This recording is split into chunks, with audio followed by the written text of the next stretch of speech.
Assalamualaikum warahmatullahi wabarakatuh. Shalom dan salam sejahtera untuk kita semua. Video kali ini saya akan membahas tentang sampah plastik di perairan pesisir dan laut, implikasi kepada ekosistem pesisir DKI Jakarta. Pertama-tama, perkenalkan nama saya Piety Grace Andrea, NIM L0211911083, Program Studi Manajemen Sumber Daya Perairan, Fakultas Ilmu Kelautan dan Perikanan, Universitas Hasanuddin. Adapun video ini saya buat untuk memenuhi salah satu tugas mata kuliah pencemaran perairan. Adapun materi yang pertama ada pendahuluan, yang kedua metode penelitian, yang ketiga hasil dan pembahasan, dan yang keempat kesimpulan. Sampah plastik.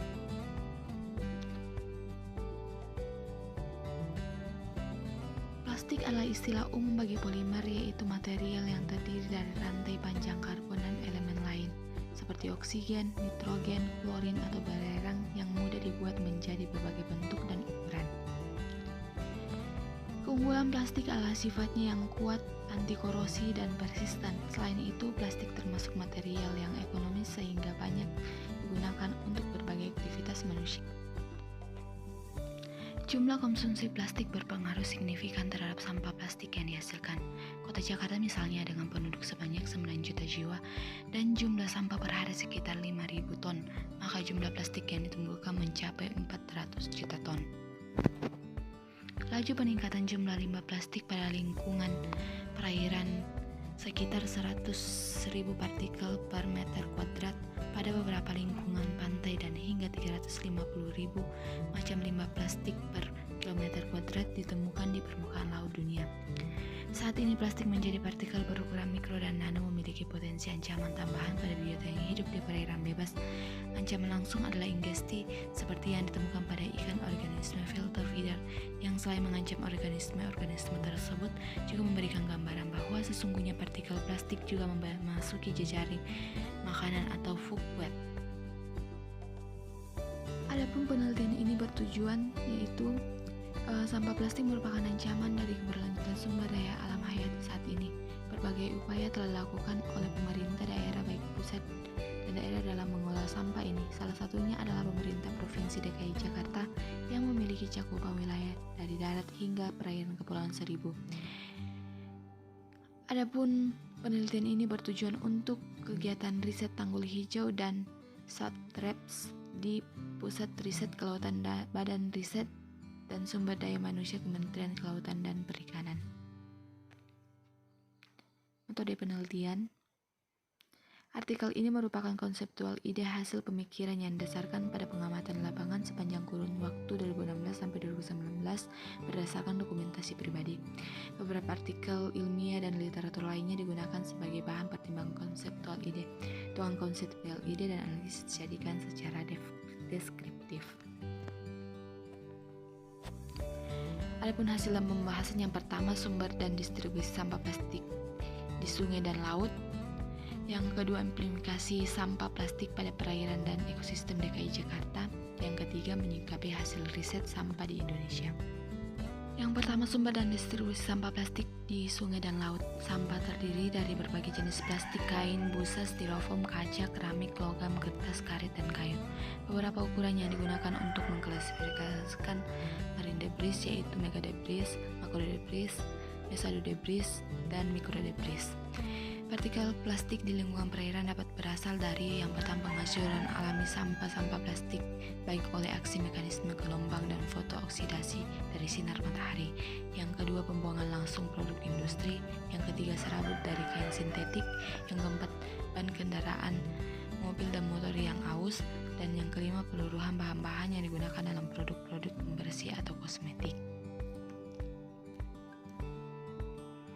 Masuknya bahan-bahan toksik ini dapat menimbulkan dampak buruk terhadap hewan laut dan diduga kuat melalui proses ingesti dari partikel-partikel renik yang diikuti dengan proses bioakumulasi menurut alur rantai makanan yang lebih tinggi. Yang berarti bahwa biota yang berada pada posisi yang lebih tinggi dalam rantai makanan ini akan lebih terpapar pada konsentrasi bahan toksik yang lebih tinggi.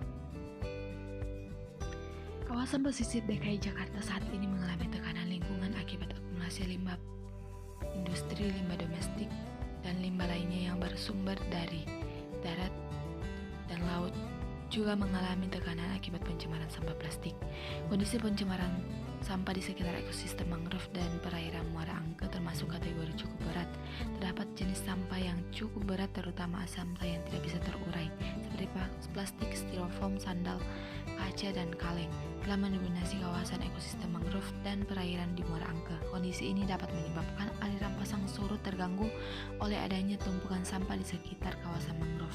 Padahal aliran tersebut berperan sangat penting dalam mekanisme aliran nutrisi dan keseimbangan kadar salinitas yang dibutuhkan untuk pertumbuhan mangrove.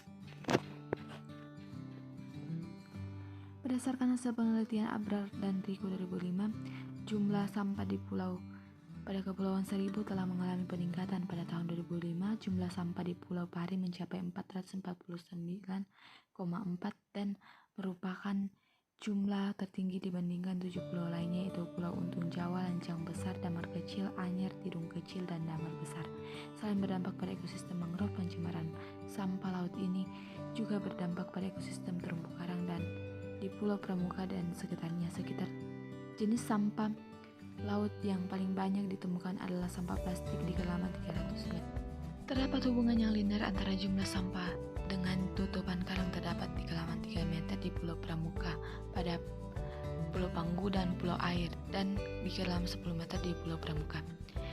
Kepulauan Seribu rentan terhadap pasokan sampah plastik baik mikro dan makro dari Selat Karimata dan Laut Jawa akibat angkutan arus monsun. Arus monsun ini bergerak dari barat menuju timur pada periode bulan Desember hingga Februari dan bergerak sebaliknya ke timur ke barat saat angin musim timur pada periode Juni hingga Agustus.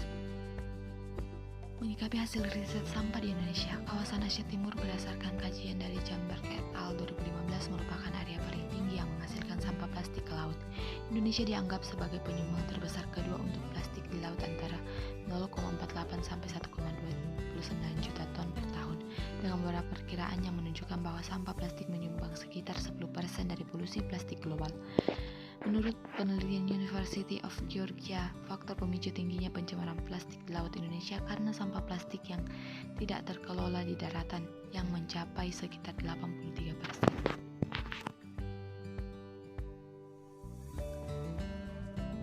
Upaya peningkatan pengolahan sampah terintegrasi dari hulu ke hilir diperlukan untuk mengatasi permasalahan ini. Permasalahan sampah yang menjadi tantangan bagi Indonesia dengan upaya meningkatkan pengolahan sampah yang secara efektif.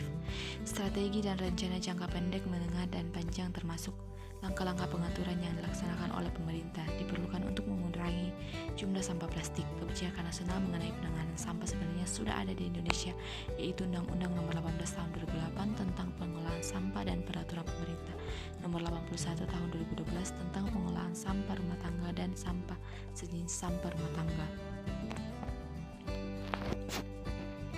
Indonesia juga memiliki peraturan dalam masalah perlindungan laut, yaitu Peraturan Pemerintah Nomor 19 Tahun 1999 tentang pengendalian pencemaran atau perusakan laut.